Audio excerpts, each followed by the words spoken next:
galera do canal, aqui quem tá falando é o Andrei Lima. Hoje a gente vai continuar o nosso Resenha dos Gels com o capítulo 2 do livro, que é muito top. Esse assunto é provavelmente um dos assuntos mais legais da geologia. E para fazer essa resenha de novo, estamos aqui com o Bruno e com Pamela. Uhul! Se apresentem novamente para quem caiu de paraquedas nesse vídeo. Beleza. E aí, galera, me chamo Bruno Baraúna, sou geofísico e mestre aqui pela Universidade Federal do Rio Grande do Norte. Trabalho em home office e presto serviço para Minas Gerais. E tamo aí, e assistam o episódio 1, tá muito bom. E aí, Pamela, se apresente agora. Oi, sou Pamela Regina, geofísica também, mas sou do grupo da geofísica que usa óculos. Só Andrei que é o único que não usa, não sei porquê. Entendeu? Vai descobrir esse mistério. Sou contemporânea de Bruno, a gente estudou junto, também fiz mestrado e atualmente estou trabalhando na área. Cada um tem um ponto diferente. Andrei de Londres, Baraúna de Natal e eu do Rio de Janeiro. Pronto, então vou pedir pro editor colocar aqui a minha localização, a de Bruno e a de Pamela, beleza? O editor falando. Então vamos lá, hoje a gente vai falar de um assunto muito legal, que é a tectônica de placas. E para isso a gente vai usar o nosso slide para nos guiar. Então vou trocar aqui, beleza? E a gente vai trazer esse slide aqui, que é o capítulo 2 da tectônica de placas. De novo, para quem perdeu o capítulo 1, assiste lá, tá bem legal. Esse capítulo 2, ele fala da tectônica de placas, que é a teoria unificadora da geologia. E os tópicos que a gente vai cobrir hoje são esses aqui: a descoberta da tectônica de placas, o mosaico das placas, a velocidade delas, a grande reconstrução, a convecção do manto, o que significa isso e por que é tão importante, e a teoria da tectônica de placas e o método científico. A gente não necessariamente vai trabalhar nessa ordem, mas vamos começar falando sobre as pessoas importantes na área de ciências da Terra. Aqui tem um slide muito legal desse site aqui, chamado sinc.org, que tem várias figuras, vídeos de graça que você pode usar para sua publicação, para os seus trabalhos, e você só precisa dar os créditos. Então a gente está dando crédito aqui para o site, muito legal. E aqui tem umas figuras importantes das geociências para a gente, né? A gente vai falar de alguns hoje, nós falaremos dessas pessoas nos próximos capítulos também, tá bom? Então... E o mais importante, né, é que eles foram os pioneiros. Todos aí que a gente vai falar, vamos escolher 3 por dia, a partir do episódio de hoje, né? Eles foram os pioneiros nas áreas. Então, isso tem grande impacto. Legal.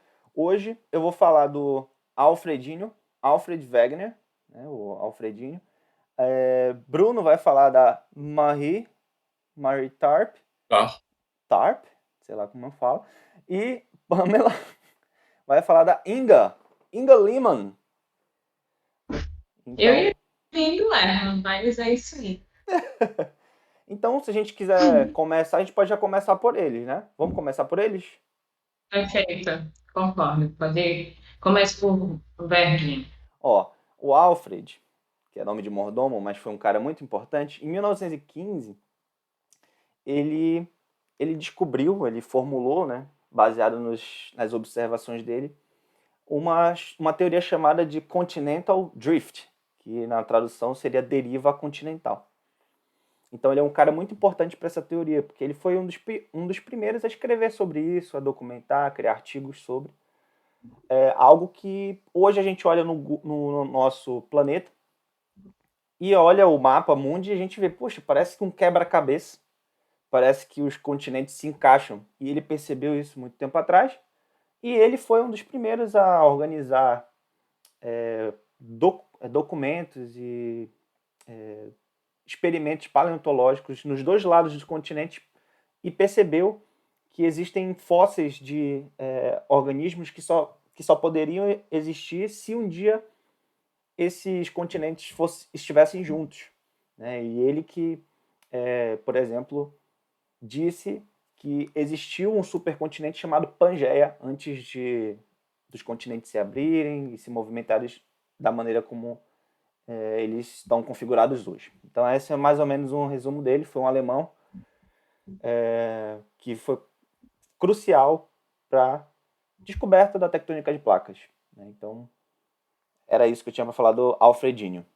Então, na sequência aí, Andrei, aponte aí para Marie Tarp, essa americana que foi geóloga e cartógrafa, oceanógrafa, né? Trabalhou junto com um cara na década de 50. Esse cara era um geólogo chamado Bruce Henzel. E produziram o primeiro mapa científico do fundo do Oceano Atlântico, né? Essa cartógrafa, né, a Marie, ela revelou uma topografia mais detalhada, uma paisagem geológica multidimensional desse fundo oceânico. E ela descobriu uma das coisas muito importantes para a tectônica de placa, que foi a descoberta da dorsal mesoatlântica ou mesoceânica, como a gente queira chamar, que a gente vai mostrar aí ao longo desse episódio de hoje, né? Isso foi um ponto assim de virada na ciência da Terra, assim, muito importante, e foi uma das coisas que levou a uma melhor aceitação e uma consolidação da teoria da tectônica de placas e da deriva continental. Beleza. Essa foi Marie Tarp. Marie Tarp. Pois vamos lá para Guilherme, essa grande mulher dinamarquesa. A Guilherme, ela nasceu dia 13 de maio de 1888, lá na Dinamarca, né? No século seguinte. Ela foi uma das primeiras, ela foi pioneira na sismologia. Então, ela já era geofísica. Eu não me recordo se nessa época já tinha um termo cunhado de geofísica, mas ela é um grande exemplo na área, né? E antes dela, só existia, a Terra era dividida em 3 camadas, frouxa, manto e núcleo. Graças a ela, ela descobriu através de terremoto, né, as ondas sísmicas naturais, ela conseguiu diferenciar que o núcleo ele é dividido em dois, o núcleo interno e o núcleo externo, né? E essa descontinuidade ganhou seu nome de descontinuidade Lerner. Cada um vai ter um acento diferente, mas pelo que eu estava ouvindo, é Lerner. E é isso. E ela morreu 2 anos antes que eu nascesse. Ela morreu em 1993, ela viveu 104 anos aí. Caramba! E ela deixou tudo, ela fez doação para a ciência. Então, uma mulher que inspirou muito. Na época, só foi o fato dela ser mulher e estar fazendo a descoberta. Ela foi desacreditada, né? Mas ela era uma mulher de grande fibra. É realmente uma pessoa que vale a pena estudar mais sobre a história de vida dela, essas coisas eu realmente me interessei. Então, aqui a gente vai falar um pouquinho da história, tá? Um pouco da história da tectônica de placas. Eu coloquei aqui o trecho do apêndice 3 do livro do Para Entender a Terra. Então a gente vai seguir essa ordem aqui por enquanto, depois a gente volta para as figurinhas, tá bom? Então, a primeira grande descoberta foi, enfim, do Alfred Wegener, na Alemanha, que ele desenvolveu essa teoria da deriva continental. Então ele observou que os continentes eles pareciam um quebra-cabeça.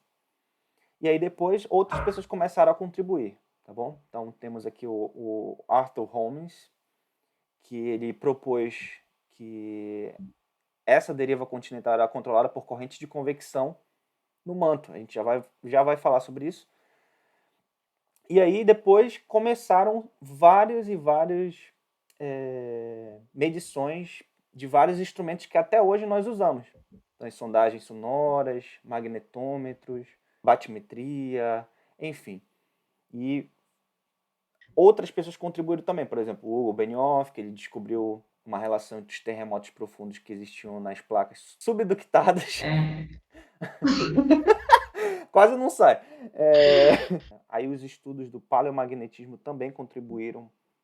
Eu acho que um dos pontos mais importantes é que o jovem Alfred, quando ele teve essa ideia, ele foi desacreditado, né?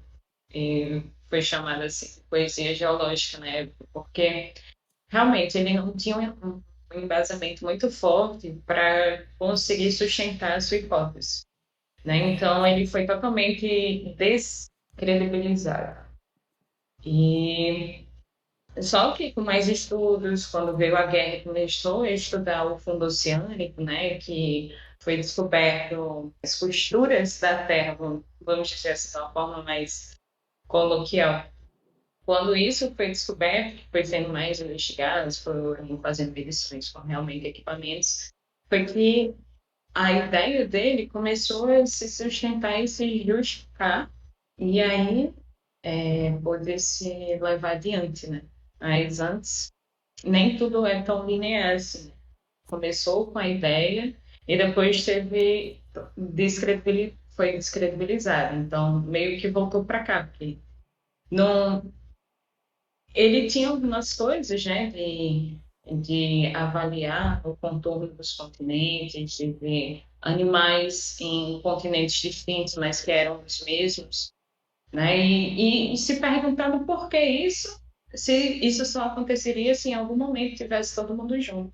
Foi um grande insight que outras pessoas talvez não conseguiram, se pensaram sobre, não foi documentado, e Alfred foi considerado o primeiro. Uhum. Só que ele achava que era a Lua que fazia esse movimento dos continentes. Hoje a gente sabe que não é. É uma ideia muito recente, né? Não tem nem 100 anos que foi descoberta isso. A vida é construção e destruição o tempo todo. Eu gosto muito dessa frase. Por favor. Não, aí o cara achava que esses movimentos eram pela Lua, né? Na época, ou seja, ele, como a gente falou no episódio anterior, isso era uma hipótese, né? Que depois foi refutada e provada que não era verdade, né? Então, aí só para contextualizar o que a gente falou no episódio anterior, né? Nem sempre uma hipótese está certa, né? E a ciência é aberta, né? A esse tipo de coisa. E aí ele criou a hipótese de que esse supercontinente, essas placas flutuavam como se fossem, entre aspas, né, barcos aí no manto da Terra. Só que ele achava que essa taxa, né, de distanciamento ou de divergência ou convergência entre essas placas seria uma taxa de um afastamento de 30 metros por ano, né? É o que a tectônica de placas, que a teoria de tectônica de placas atualmente mostra que não é, né? Coisa de centímetros, milímetros, né? Então aí essa hipótese dele, por muito boa que fosse, né? Mesmo ele mostrando que em lados opostos tinham fósseis semelhantes e tudo mais, ele também achava, como ela falou aí, que que a crosta ela flutuava como barcos arrastados pela força de marés, do Sol, da Lua. Ou seja, aí ela foi refutada, né? Aí no caso vem esse Arthur Holmes aí, em 1928, que justamente traz o motor que separa e converge essas placas, né? Que é as correntes de convecção do manto, né? Que arrastam os continentes, vamos dizer assim. Uhum. Mas Mas só acrescentando, né? Porque antes não tinha ideia que o manto tinha um comportamento plástico, porque convecção só vai existir em fluido. Antes ele era considerado sólido. Uma coisa Diga, interessante André. é que esse termo tectônica de placas ele só veio surgir em 1960 e pouco já. Não existia isso, né? Esse termo, essa frase tectônica de placas, ela só veio em 1960 com o Tuzo Wilson, né? Então ele foi o primeiro a falar esse termo. Antes eram só informações, não. Por isso que às vezes por exemplo, essa teoria da tectônica de placas, quando você lê o texto, ele associa, eu achei uma coisa muito legal, que ele fala a tectônica de placas está para a descoberta do DNA e está para a descoberta da relatividade na física, ou a descoberta do DNA na biologia.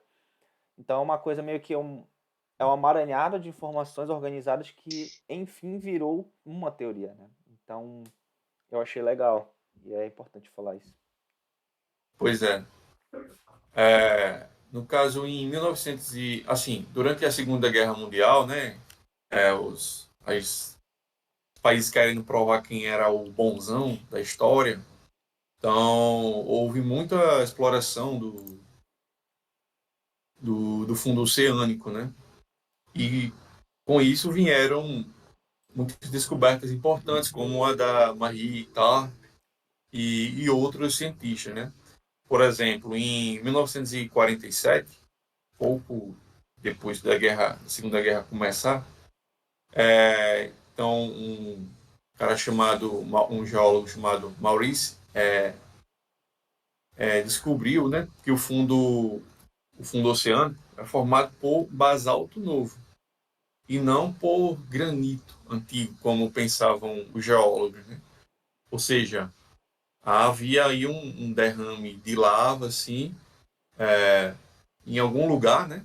Que depois a Marie descobriu, no caso seria ali a dorsal mesoatlântica, né? Mesoceânica. Então, essa exploração intensa do fundo do oceano durante a Segunda Guerra avançou muito, né? A, O conhecimento a sobre consolidação. Uhum. Aí, no caso, na sequência, vem dois caras, Hess e Dietz, que eles criaram a hipótese de uma nova litosfera em rifts, né, mesoceânicos, que a gente vai mostrar ali no limite de placas divergentes, né, formação de rifts oceânicos, e aí eles também levantaram outros questionamentos, né, sobre a litosfera. A litosfera, ela é destruída, ela é reciclada, o que está acontecendo com ela, né? Imagina, porque se não houvesse a reciclagem, né? É como se a crosta sempre fosse só aumentar, e não é isso que acontece com o nosso planeta. Em algum momento ela está sendo construída, mas ela também está sendo reciclada, ela está entrando e a ver. E, enfim, girando tudo, né? Toda a parte E de convecção, de construção. nesse comentário de Pamela, a gente vai mudar aqui para o próximo tópico, que é exatamente isso. A gente hoje sabe que a crosta da Terra, ela não é um corpo contínuo, ela é dividida em pedaços.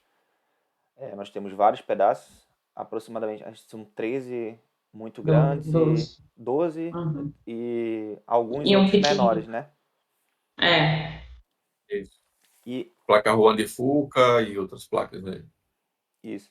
E essas descobertas, seja ela durante a Primeira Guerra ou na Segunda Guerra Mundial, foram determinantes para a construção da teoria que a gente conhece hoje. E é questão de 1960, 1970. Então, se pensar que tem nem 100 anos.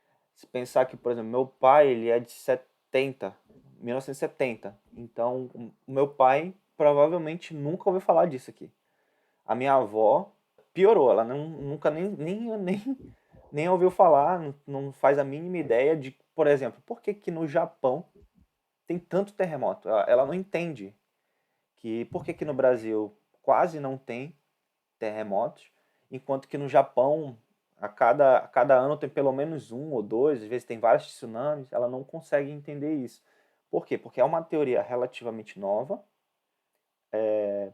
mas que foi transformadora para a geologia e hoje a gente só estuda já assumindo que essa teoria existe. Então, Uhum, é uma coisa legal de se falar é também. verdade. Muito bacana. Como teu pai é novo, né? Da década de 70, meu pai. é da década de 50, início da década de 50. Então ele passou por essa transição sem saber. Uhum.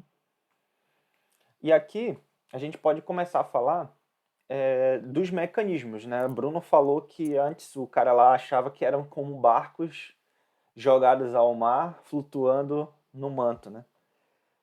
Mas aí até que alguém, ou alguém não, várias pessoas chegaram a essa conclusão de que o mar, na verdade, ele estava se expandindo aqui na dorsal meso-oceânica, porque crostas estavam sendo formadas, né? E em outras regiões, crostas estavam sendo destruídas. E aí, enfim, chegaram à conclusão de que o motor para isso era o que, pessoal? Era convecção. Convecção do mundo. Era a convecção do manto. E aqui é o falar um Uma pouco. das coisas que mais contribuiu, né, para essa ideia da expansão do assoalho oceânico, né, foi justamente os estudos de paleomagnetismo. Porque a cada época que ele está separando, aí a lava sobe, né, e ela vai se cristalizar com a direção do campo magnético daquela época. E aí foi vendo que a cada espaço de distância, né, estava mudando essa questão do paleomagnetismo e depois é que foi formado, porque sempre começa de trás para frente, né, a ideia na geologia. Você não sabe que isso está acontecendo. E aí você estuda, pô, esse pedaço daqui do assoalho oceânico está com essa direção, esse outro está com essa outra direção. E aí é formada a ideia de como isso se originou. E hoje em dia a gente tem como medir isso e comprovar e cada vez reafirmar essas ideias. Uhum. Bom, e aqui nós temos talvez a parte mais importante da aula, né? Mais importante da resenha, que é uma resenha que até agora tá bem séria, né? A gente começar a aloprar aqui. Bom, aqui esse primeiro vídeo, no canto esquerdo, ele mostra dois líquidos, na verdade o mesmo líquido com dois tipos de corante, né? Um corante vermelho, um corante azul, e ele está mostrando as correntes de convecção que ocorrem no aquário aqui no líquido, né? Conforme a base vai aquecendo, ó, aqui, ali na base a gente tem uma fonte de calor que está esquentando o líquido. Esse líquido então ele migra, ele sobe por diferença de densidade, né?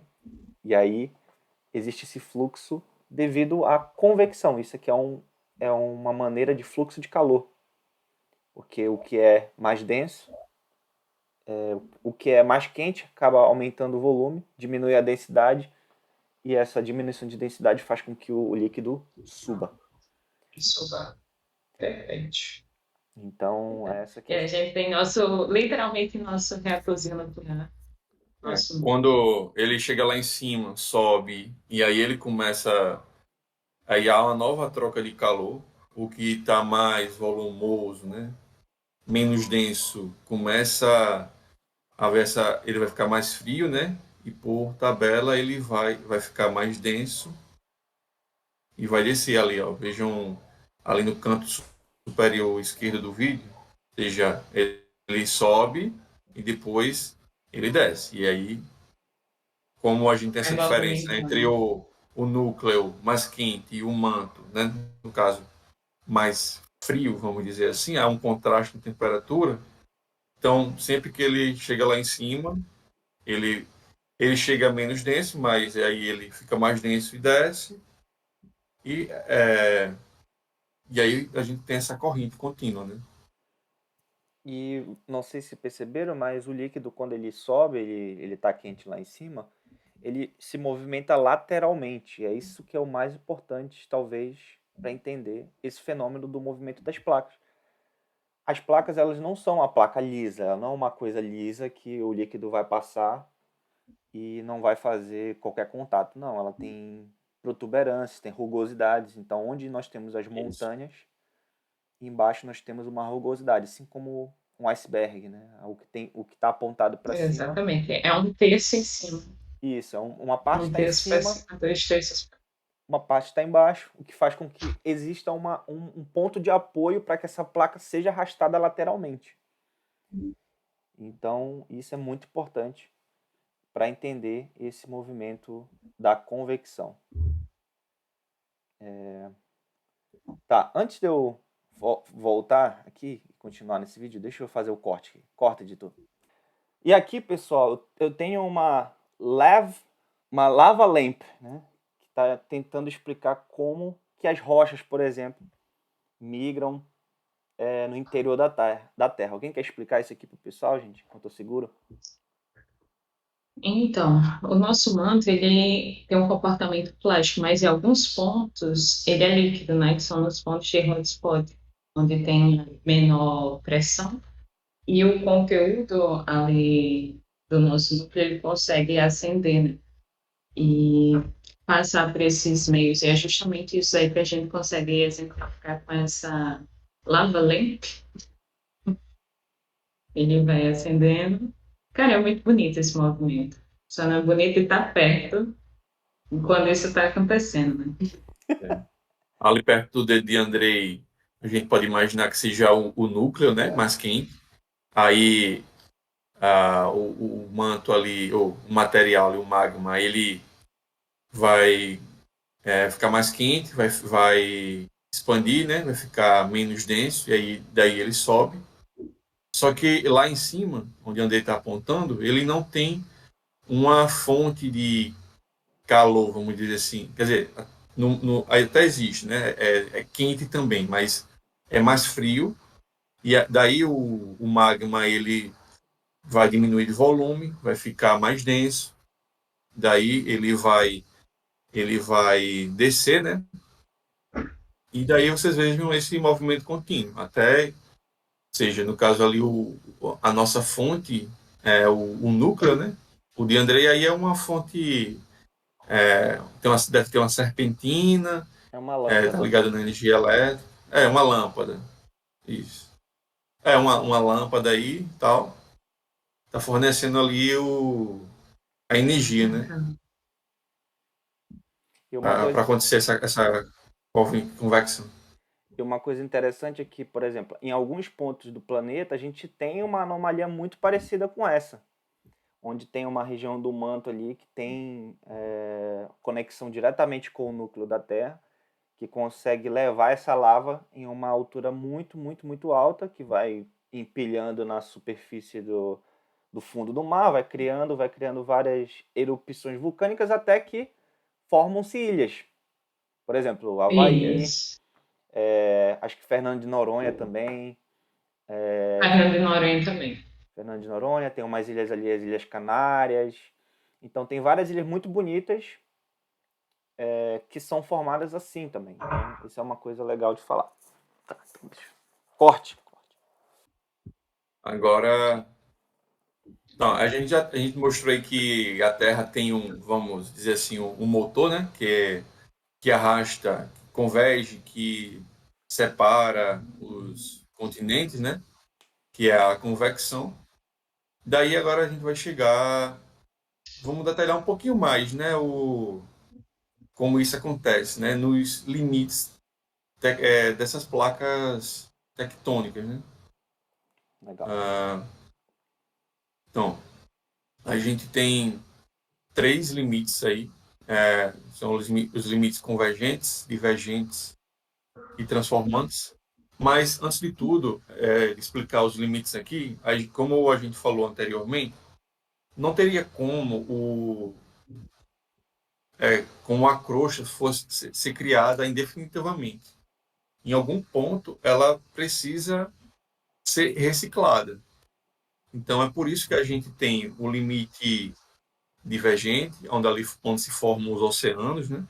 Onde a placa, a crosta, ela é criada, mas em alguns pontos, essas placas que em algum momento elas estão divergindo, se elas divergem aqui, em algum momento elas vão convergir em outro lugar. Isso, no livro, isso se chama ciclo de Wilson. A gente não vai detalhar tanto isso aqui, mas ele mostra isso. Ou seja, sempre lembrar, onde a placa diverge, ela vai ter que convergir em outro lugar. É, isso aí está associado, a gente vai falar também, quando a gente estiver detalhando esses limites específicos, que tanto a divergência dessas placas tectônicas quanto a convergência está associada ao surgimento de alguns minerais, né? Assim, continuando, o único limite que não acontece nem criação nem reciclagem de placas são os limites transformantes. E aí a gente vai falar algumas coisas, seja, lá na dorsal mesoceânica, né, lá que a Mari Tarp cobriu, ou seja, lá a gente encontra também, a gente vai mostrar aqui já já no Google Earth, esse tipo de limite. Neles, outros depósitos minerais famosos que você provavelmente deve estar usando ele aí por toda parte aí da sua casa, aí no seu mouse, seu computador, né? Que é o petróleo. Ele é característico desses limites transformantes, né? Onde não há reciclagem de placa nem criação, mas só rearranjos, né? Ali dos depósitos, enfim, dos sedimentos, né? Vamos dizer assim. Tem mostrando essas setinhas em branco, né? Mostrando o quanto realmente as placas se movem, né? 6, 7 centímetros por ano, dependendo da placa, né?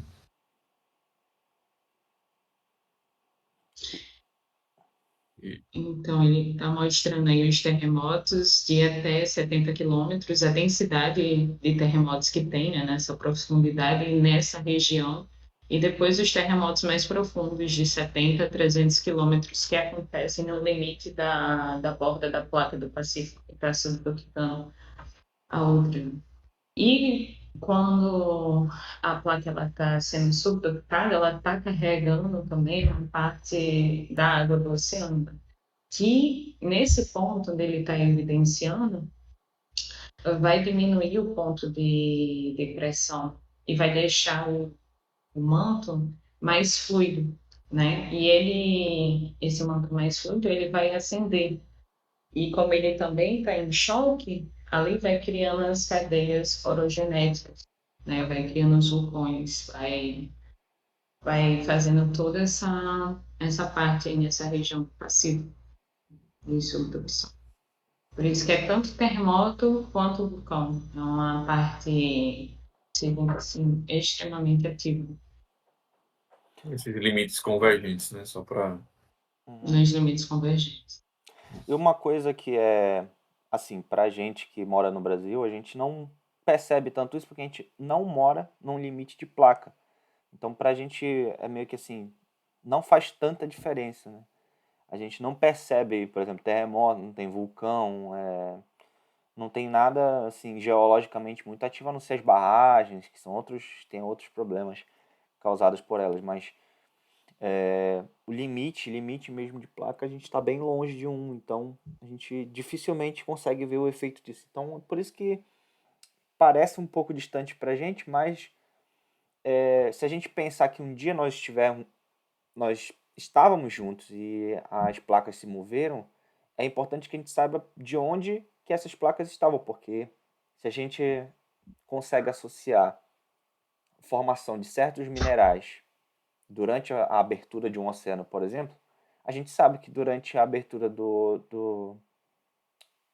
da África com o continente sul-americano, houve ali um abrimento do oceano e, consequentemente, formação de sulfetos e sulfatos e outros minerais que ocorreram durante essa abertura.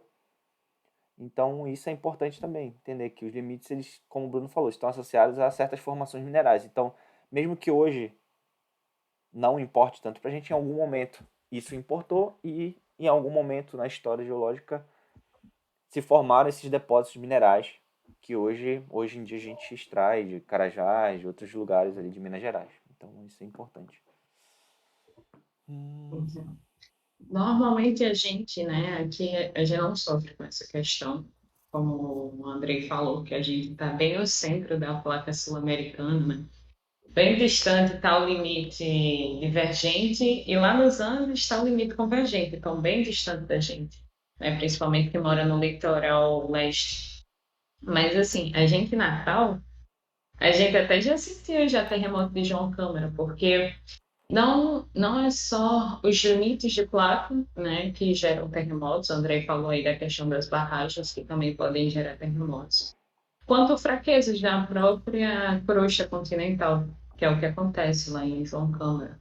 E aí, quando tem algum movimento, vai liberando energia, e essa energia ela é liberada pelo movimento, né? Vai ter esse movimento e vai causar esses tremores.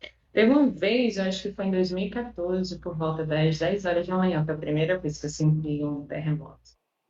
Sim, foi um de João Câmara que deu para sentir em Natal. Mas vamos lá, o que que é João Câmara? Câmara? João Câmara é uma cidade lá do Rio Grande do Norte. Ah, Tem uma falha ativa É, lá em João Câmara, chama Falha de Samambaia. é, ali.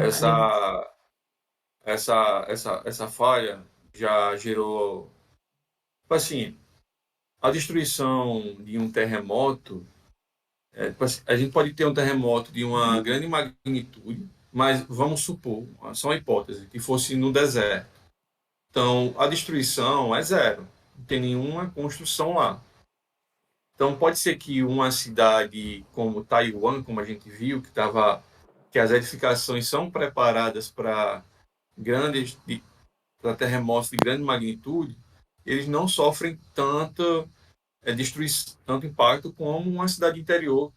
Assim, na época, né, João Câmara, que a construção é mais, vamos dizer assim, tijolo, não É tinha mais tantas precário, não está ferragens. preparado.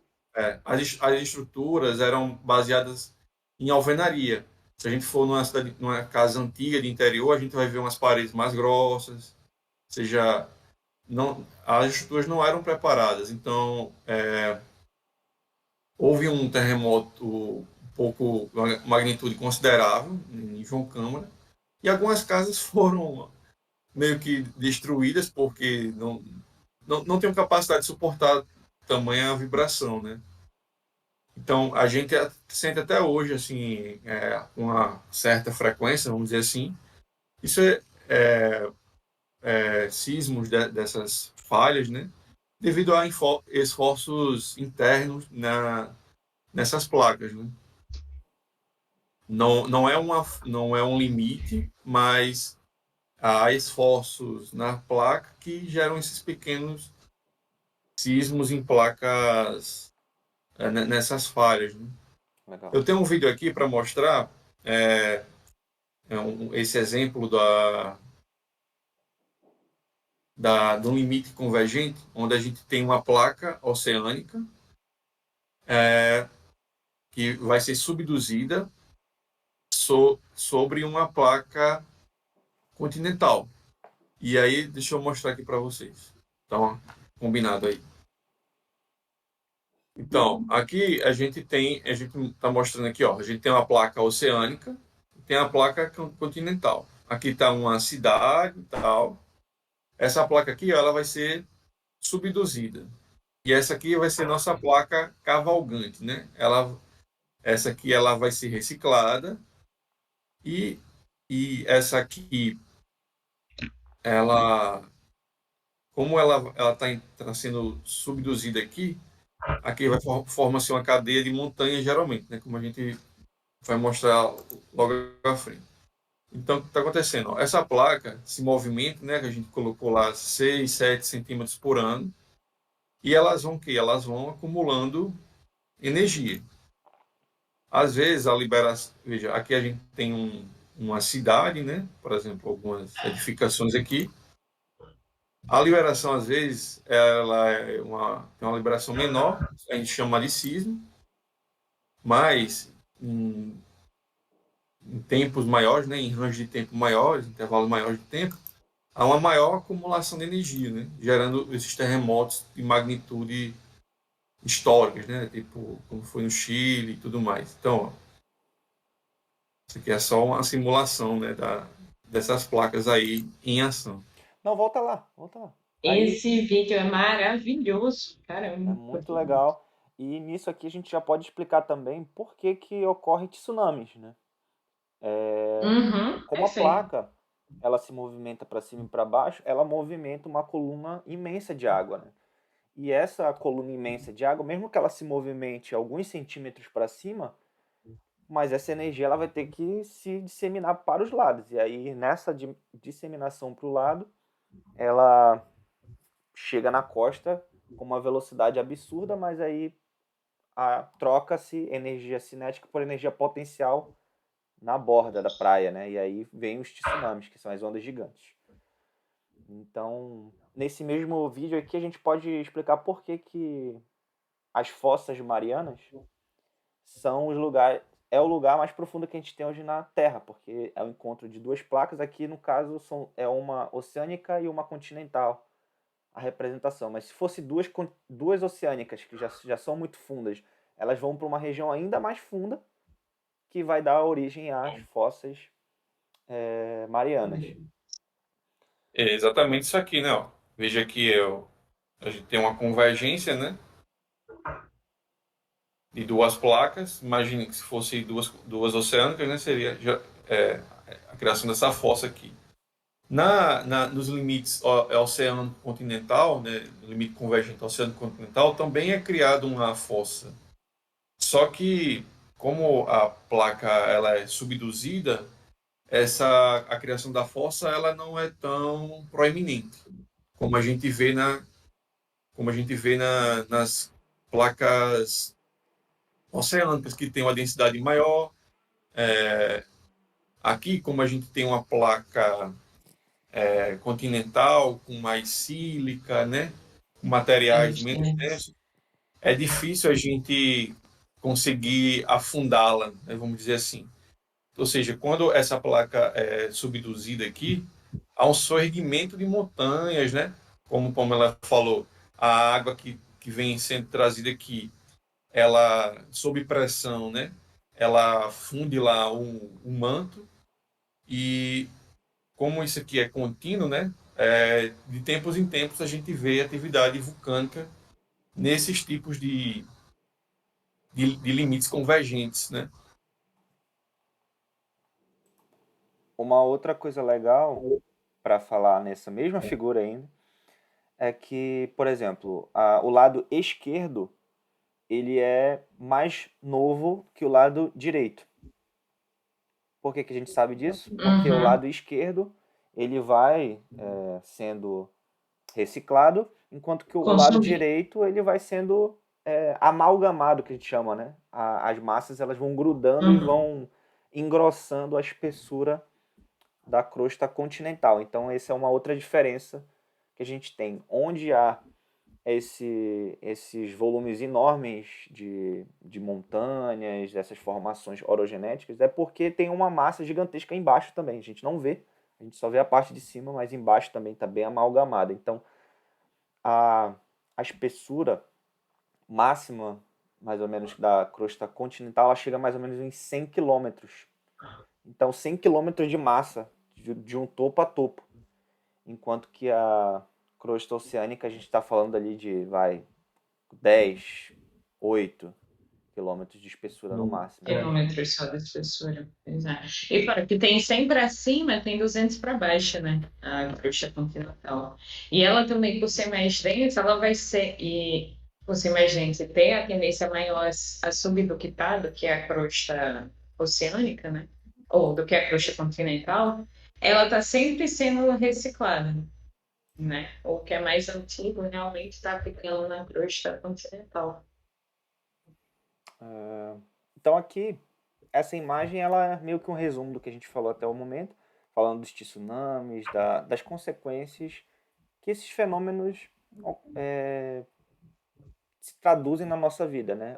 Pra gente, nós no Brasil, nós temos muita sorte, porque a gente mora um pouco longe desses, tanto do limite, tanto da abertura, quanto do fechamento do encontro dessas placas. Aqui é uma imagem muito legal do NOAA, que é um departamento de oceanografia dos Estados Unidos, que simula esse tsunami, essa onda gigante que é gerada nesses terremotos. E é por isso que às vezes tem uns alertas. Eles falam, daqui a 2 horas vai chegar uma onda no Japão, então daqui a 10 horas, daqui a 20 horas. Então, isso aqui também é parte da ciência, gente. É estudar os terremotos e a consequência disso vai gerar um tsunami que a gente vai tentar modelar no computador, simular ali computacionalmente para alertar o pessoal que está morando do outro lado do Pacífico. Então, isso também é uma área da Defesa, ciência muito legal.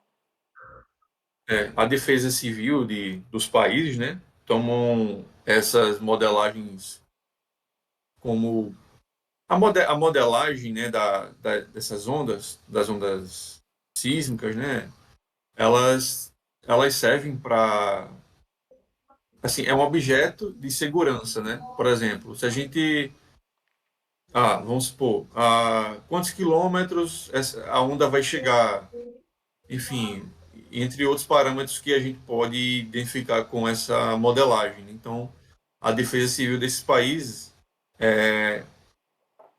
podem usar dessas informações para tomar medidas de segurança caso isso ocorra ou estejam para acontecer, né?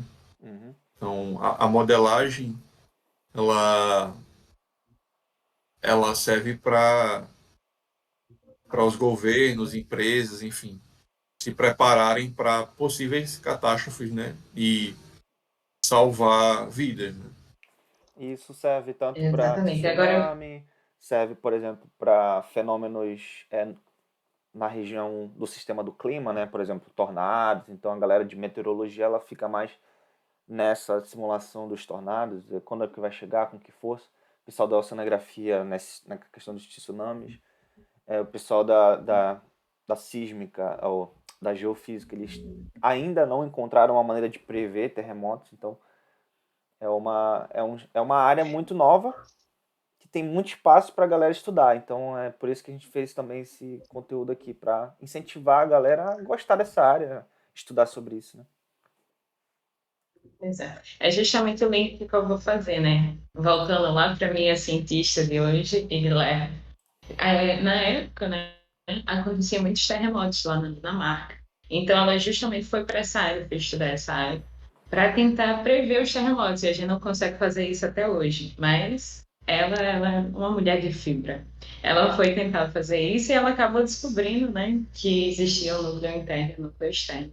E na época ela não tinha computador para fazer esse tipo de modelagem, era matemática. E ela usou todos os recursos que ela tinha. Imagine essa mulher na época de hoje, com todos os recursos que ela tem, o quanto ela também não poderia evoluir, contribuir. Cara, é fantástico, assim, porque com pouca coisa ela conseguiu fazer muito. Né? Às vezes você não alcança exatamente o que você quer, mas o seu caminho abre, assim, portas que você não tem controle, né, do que, onde isso vai gerar. Ela não imaginava que tentando prever terremotos ela fosse descobrir a sua própria descontinuidade, já que leva o nome dela. Legal. E para resumir tudo isso, hoje a gente vai voltar para uma figura de hoje, que é o Google Earth. Todo mundo tem no celular, no computador. Se for o computador da Pamela, atualmente eu acho que não roda. Mas, Ai, muito triste. mas se for o Olha, quem tá celular acompanhando meus dela, stories sabe. eu acompanhei lá a saga, ela quase pegou um tétano. Eu vou botar aqui, editor. Coloca aqui, O editor, bicho tá a imagem do tétano do computador da Pamela. A bichinha tá toda excitada nas partes. Ei, respeito meu computador, viu? Montei ele pecinho por pecinho em 2017. Mas Bruno vai Ainda compartilhar bem que ela é agora o Google vacinada. Earth. O coitado não tá nem Vamos lá. reproduzindo o Google Office sem placa de vídeo. Falem aí se vocês conseguem ver. Sim, conseguimos. Peraí, calma que o editor... Beleza. Peraí. Vai, faz a chamada, entra. Foi. Então, galera, beleza? Ou então, hoje a gente falou sobre vários limites e tudo mais, e principalmente são os limites convergentes, a gente tem limites divergentes e temos limites transformantes. Eu separei aqui por grupos para a gente ver algumas dessas feições e locais, né, desses limites, para a gente ver na prática o que é que acontece, né? Então vamos começar aqui pelos limites convergentes, né? Aqui em verde, nesses pininhos aqui, a gente separei aqui alguns, né? Então aquele lá que a gente mostrou o vídeo agora há pouco, aqui a gente tem a placa de Nazca e temos a placa aqui sul-americana. Graças a Deus o Brasil está aqui, ó. Não tem É nenhum. porque Deus é Não, brasileiro. é, como diz Ivete Sangalo, sobe aqui na minha moto que aqui não tem terremoto. Lembra? Então vamos lá. Como Então diz aqui, Ivete ó, na placa Sangalo, de. levantou poeira.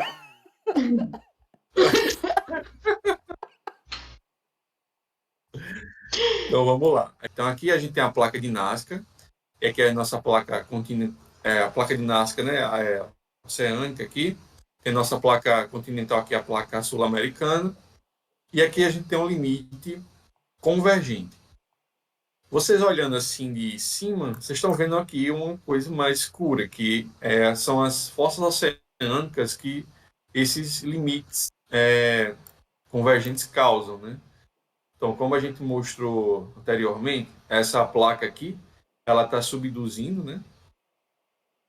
E essa aqui é a placa está cavalgando sobre essa placa que está sendo reciclada aqui. A da Então, esquerda tá por ela. baixo e a da direita tá por cima. Isso, perfeito. Uhum. Então, o que é que a gente falou? Que quando essa aqui é uma região que a gente tem vulcanismos aqui no Chile e tudo mais. Além disso, esses limites convergentes eles formam cordilheiras, a famosa Cordilheiras dos Andes. Cordilheira dos. Ainda não Dos foi. Andes. Ainda não Então, foi. Foi, pra mim foi. Aqui já foi. Não, eu Eu ainda não acho. fui. Ah, tá! Eu ah, também, eu não fui, não. então vejam Eu aqui, fico ó. só com os morros aqui do Rio de Janeiro, por enquanto. Vejam aqui a cordilheira. Vou dar um zoom out aqui novo. Agora um zoom in, ó. Vejam que é uma cadeia de montanhas, né? Então vamos fazer aqui um pequeno passeio, né? Só para a gente ver a grandiosidade disso aqui. Vejam aqui, coisa bonita, formada há milhões de anos. E pensar que os caras lá É, daquele filme lá cruzaram as cordilheiras, né? Como o Ah, nome do qual acidente aéreo, do né? acidente aéreo. Os caras ficaram Esqueci aí. agora. Mas eu assisti esse filme, Bem louco. exatamente. Então, esse aqui é um limite, vocês aí, ó, estão estudando. Esse aqui é um limite convergente oceânico continental. E uma coisa legal é que, por exemplo, Mas, se um dia você for no Chile, te prepara para pegar um terremoto lá, que tem bastante também. exatamente. Aqui é uma região ativa, né? Se você for lá no Chile passear, em Santiago, qualquer lugar, você vai sentir. Não se desespere. Provavelmente o pessoal lá já sabe o que fazer. Então, pessoal, outro limite de placa convergente são limites convergentes. Outro limite convergente é o limite continental-continental, ou seja, um, um exemplo bom aqui, né? A cordilheira do Himalaia, onde a gente tem o encontro de duas placas continentais, a placa da Índia e a placa Eurásia, né? Então elas aqui a gente não tem uma subducção, ou seja, são duas placas continentais, duas placas antigas, formadas por materiais mais leves, né? Então aqui é difícil a gente ter uma subducção Não, então, o que a gente vai ter é a formação dessa cordilheira aqui de montanhas, né? Ó. Então, aqui dando um zoom aqui, só para a gente ver aqui, né? Também ainda não fui. No Monte Everest. Como vamos gravar um episódio de lá, quem sabe um dia. Vamos. Foi a mesma coisa que eu pensei, sabia? A gente vai fazer isso. Você tá esquiando agora? Pera aí, parecia que tava esquiando. Vamos Hein? achar alguém para. Aqui, Vamos ó. achar alguém para Esse, patrocinar nossa viagem. e o que temos lá na Cordilheira do Himalaia? O Mount Everest. Que é o lugar mais alto do mundo, Do mundo. Oh, quer dizer, do nosso planeta. do nosso planeta. Do mundo. Então, se esse é o lugar mais alto do mundo, em um limite convergente continental-continental, vamos agora para o lugar mais profundo do mundo, que é outro limite convergente, de duas placas oceânico, convergente oceânico. Chegamos aqui na Fossa Mariana. Veja como é escuro lá. É bem escuro. Então, aqui, ó. Então, a gente aqui tem um encontro, a convergência das placas das Filipinas com a placa do Pacífico, né? E como a gente viu naquele vídeo, você pode voltar um pouquinho aí, seja, aqui são duas placas oceânicas, mais densas, ambas têm mais ou menos a mesma densidade, então uma não teve como há uma subducção, mas não é possível ter um sorrimento como a gente tem numa placa continental com uma oceânica, né? Então, fruto dessa subducção, criou-se as fossas marianas, né? Então, a gente pode... Aqui tem cerca de 11 mil metros de profundidade. Então, se a gente vê aqui de uma pessoa que esteja aqui pulando de paraquedas de algum lugar do espaço, ela vai ver que aqui, essa região é a região mais escura, né? Justamente uma região bem profunda aqui, fruto dessa convergência oceano-oceano, né? Das placas oceânicas. E a profundidade das fossas é mais ou menos 11 quilômetros e o do Monte Everest é 8. Então, o lugar mais fundo da Terra, eu consigo colocar um Monte Everest dentro, né? Ainda sobra um espaço, ainda dá para botar outras montanhas aqui dentro, né? É muito profundo, Bruno, realmente. ainda nessa imagem, vai só um pouquinho para cima e mostra o Japão aí. Um pouquinho para cima aí, ó. Ó, isso aí eu ia explicar para minha avó por que no Japão tem tanto terremoto, né? É porque ela tá justamente nesse encontro de 3 placas. Aí em cima tem a placa da América do Norte, no lado direito tem a placa do Pacífico, essa ponta aqui é das Filipinas e um pouco mais na esquerda tem da Eurásia. Então ela está no encontro quase que de 4 placas aqui, né? Não é necessariamente 4, mas tem pontos onde pega 3, tem ponto que pega 2, tem ponto que pega outros 3. Então é o principal motivo para o Japão ser extremamente ativo quando se fala de sismos e tsunamis, enfim. Pronto, eu vou mandar esse Não vídeo para cantou minha nenhuma avó. música aqui pro Japão. Eu vou cortar esse vídeo e mandar para a vovó. Beleza. Agora falando dos limites divergentes, né? Um dia, isso aqui tudo era um supercontinente que foi dividido, né? Por esses limites que a gente já falou. Então, se vocês observarem aqui, a gente tem esse limite divergente aqui que formou esse oceano aqui, o Oceano Atlântico, né? Em outros lugares formaram os outros oceanos, Oceano Pacífico, tudo mais. Então, se a gente olhar aqui, ó essa linha aqui, né, ó, onde é esse limite divergente, ou seja, eles afastaram esses continentes, né? Então, isso aqui já é um mar maduro, vamos dizer assim. Ele já um oceano bem formado. Só que um dia ele não foi assim. Ele começou de algum ponto, né? Então, primeiramente, ele começa quando o limite divergente começa a atuar, ele forma estruturas em rift. Ele começa. Você vai contar para nós, Andrei? Corta pra mim, corta pra... Vamos Não, lá. você Então não aqui, ó. entendeu. Não entendi, não. Vamos lá, vamos lá. Então, aqui é o surgimento de um oceano. Ou seja, a gente pode, vamos mostrar lá no Google que seria o Grand Valley del Rift da África, né? Ou seja, o limite divergente começou a atuar agora e está formando essas estruturas aqui em Rift, né? Como vocês estão vendo, esse tipo de estrutura aqui. Então,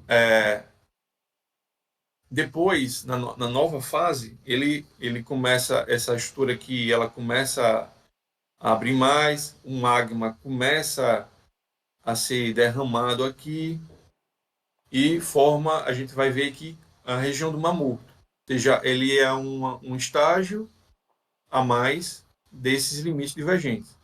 E o estágio mais maduro, o estágio são a formação dos oceanos em si, que a gente acabou de mostrar. Então vamos lá. Então vamos para o primeiro aqui, que é o estágio mais novo, onde a gente tem o grande rift da África. Então, isso aqui são o surgimento de novos oceanos, ou seja, onde a gente está vendo esses corpos de água aqui, futuramente isso aqui vão ser pedaços, né, assim, de continentes à parte aqui, que vão se separar aqui da África, né? Então aqui esse aqui são limites convergentes, né, no início aí, então no início do trabalho para formar um outro oceano. Divergente. Divergente, desculpa. Limite divergente. Bota aí a legenda aí, editor. Haja trabalho pro editor. Uma coisa pra falar aí que a gente tem a placa da Somália e da África, essa daí. A que tá abrindo da direita é a da Somália e da esquerda é a da África. É da África. Elas estão separando, uma está indo para cá, para Nordeste, né, e outra para Sudeste. Sudoeste. Sudoeste. No caso, se tu clicar no norte, vai ser para direita e esquerda. Então, a gente está aqui no estágio inicial da formação de um oceano, aqui no grande rift da África, né? E aqui a gente tem o outro exemplo, que é o Mar Vermelho. Vejam aqui, ó, que o sistema de rift ele já está mais avançado aqui, e um dia ele se tornará um mar como esse aqui. Uhum.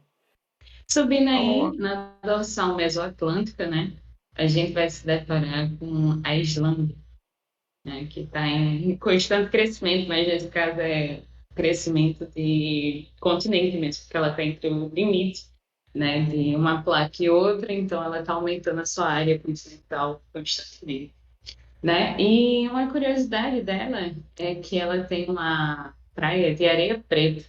Lá em Natal a gente também tem uma praia de areia preta, mas a ironia é que a areia é branca. Aí realmente é uma areia preta, né? Ela vem da erosão do vulcão da Islândia. Dá um zoom aí. Vamos ver como é Dá que uma é andada aí, Bruno, pela praia. Acho que dá uma andada aí. deve ter. Pronto. Ô, Glória, Senhor, vamos dar uma volta na Islândia. Pô, tá muito branco isso aí, viu? Vai mais pra ponta ali. Mas já pra ver que é só o contraste de cores que não foi tão propício, mas já pra ver que é bem escuro. Nas fotos do Google dá pra ver que é realmente preto. Então, só para fechar aqui, pessoal, a gente tem nos limites transformantes, a gente tem a famosa falha de San Andreas aqui, é, ela surge aqui nesse limite transformante da placa da América do Norte e a placa do Pacífico, né? Vocês podem pesquisar aí o grande terremoto de 1906. Então, nesse tipo de limite não se cria nem se recicla a placa, né? Então é esperado que em um futuro aí tenha um outro grande terremoto, não sabemos daqui a quanto tempo, mas a verdade é que essas placas acumulam muita energia, né? Como a gente já mostrou. Então, as, nessas cidades aí, se pesquisar, então a gente às vezes tem aqui é tudo retinho, e aí quando essas placas elas se movem, né, uma em relação à outra, às vezes a gente tem, ou seja, aí tem um terreno aqui, então fica uma parte para um lado e outra parte para o outro, porque elas andaram, né? Então tem vários efeitos dessa falha de Sun, né? Vocês podem pesquisar aí. E para fechar aqui, é, a gente, no outro limite transformante oceano-oceano, a gente tem a dorsal mesoceânica aqui. Então, Só para contextualizar, é porque esse é um limite que tem as duas coisas, né? Está tendo tanta divergência nesses que estão isso. mais a norte e sul, quanto que está leste-oeste, são os limites transformantes. E isso se perpetua durante toda essa adoção mesoatlântica, né? Perfeito. Pontos divergentes e pontos transformantes. Nesse ponto a gente Exatamente. vai ter os dois. Divergente, transformante. Nem assim se sucede, como o Pamela está dizendo aí. Uhum. Bom, galera, e para finalizar, uma coisa muito legal que vocês podem fazer também no computador de vocês aí, além do Google Earth, que já é muito legal, ele explica como que está o nosso planeta hoje, né? E o Google Earth ele dá uma figura muito legal das condições e toda a geografia, a geologia, a geopolítica do nosso mundo hoje. Mas se eu quiser saber, por exemplo, 10 milhões de anos atrás, 20 milhões de anos atrás, 50 milhões de anos atrás, como é que eu, como é que eu estudaria, ou então como eu pensaria a Terra 100 milhões de anos atrás? Então tem um software muito legal que chama Gplates, você pode jogar no Google aí, é um software gratuito, ele é utilizado justamente para fazer esse tipo de gráfico, fazer pesquisas geológicas. Ele é utilizado por várias e várias áreas. E a gente vai, depois que você baixar ele, você pode acessar a biblioteca de informações do Gplates, né? E aí eu vou seguir aqui o meu guia, você vai aqui no Open, você clica em File, clica em Open Feature Collection, né? Aí quando você for em Geodata, você vai em Geodata, Feature Collections de novo, e você pode clicar aqui nesse Paleogeography, que é para descobrir a geografia antiga do local. Aí você vai clicar aqui nesse Scotsy Paleomap, e aí quando você clicar nesse arquivo aqui, você vai abrir um, um arquivo com a paleontologia da Terra nos últimos milhões de anos. Então, hoje a gente sabe que a Terra tem essa configuração, mas como é que era há 50 milhões de anos atrás? Vamos ver aqui. A gente vai pegar agora a Terra como ela está hoje e voltar um pouquinho no tempo. Como é que eu volto? Como que seria a Terra alguns milhões de anos atrás? Eu vou fazer aqui, ó, pegar minha timeline e voltar no tempo. Isso é muito legal que você pode fazer isso. A gente falou tanto em modelagem, né? E justamente isso é modelagem. Só que a gente não está modelando o futuro, nesse caso, a gente está modelando o passado. Modelando como seria quando os continentes estavam todos juntinhos. Uhum. E aqui uma coisa interessante que hoje é uma coisa muito atual. Essa semana a Petrobras ela descobriu petróleo nessa região bem aqui, ó, na divisa entre o Ceará e o Rio Grande do Norte, né? Ali perto. A E região equatorial. nessa região equatorial é uma região que, além de ser, foi uma região que um dia se abriu, ela também era uma região que tem dois movimentos combinados, tanto divergente quanto transformante. Então, várias reservas de petróleo foram encontradas aqui na Guiana, aqui na esquerda, aqui onde o meu mouse está apontando. Foi recentemente encontrado um óleo aqui, perto do Ceará, perto do Rio Grande do Norte. E a pergunta que não quer calar: como foi que encontraram? Foi assim, um chute? Não foi um chute, foi um estudo geológico. Eles perceberam que antigamente, por exemplo, 120 milhões de anos atrás, essa região do Brasil ela estava conectada com a África. E a gente sabe que do outro lado da África, hoje em dia se encontra óleo também. Tem bastante óleo nessa região africana. Então, essa correlação dos eventos de um lado para o outro dos continentes ela é fundamental para estimativa de locais que possam ter óleo. Obviamente, nem todo lugar vai ter óleo, porque existem várias condições para que o óleo permaneça lá, se forme, ele consiga se acumular em grande volume. Mas não só isso, não só esse exemplo, mas, por exemplo, aqui no Mar do Norte, que é aqui nessa região aqui, também foi uma região que abriu o mar e hoje em dia tem vários depósitos de petróleo aqui no Mar do Norte, né? Até hoje é extremamente produtivo para quem trabalha com petróleo.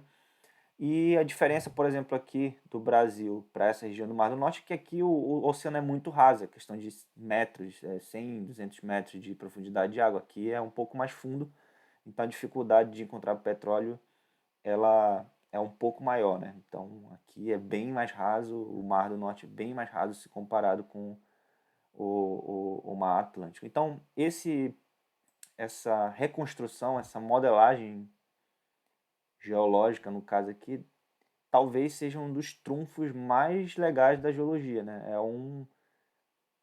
É um conhecimento fantástico que faz com que a gente consiga prever depósitos de petróleo, depósitos minerais, entre outras coisas importantes para a gente hoje. Então, vale a pena você baixar esse software, brincar com isso aqui. Tem outras coisas bem legais nele, mas isso é o que a gente tinha para falar no nosso encontro de hoje. Então, deixa eu voltar para os dias atuais. Pessoal, é isso. Esse foi o capítulo 2, esse episódio da resenha. E eu espero que vocês tenham gostado. E a gente se encontra aí no nosso próximo episódio. Um abraço do Andrei, Bruno, Pão, se vocês quiserem. Perfeito. Tchau, galera. Tudo de bom para vocês. Até a próxima. Essa aula ficou muito top. Valeu. E manda pra tua avó aquela parte do Japão. Falou.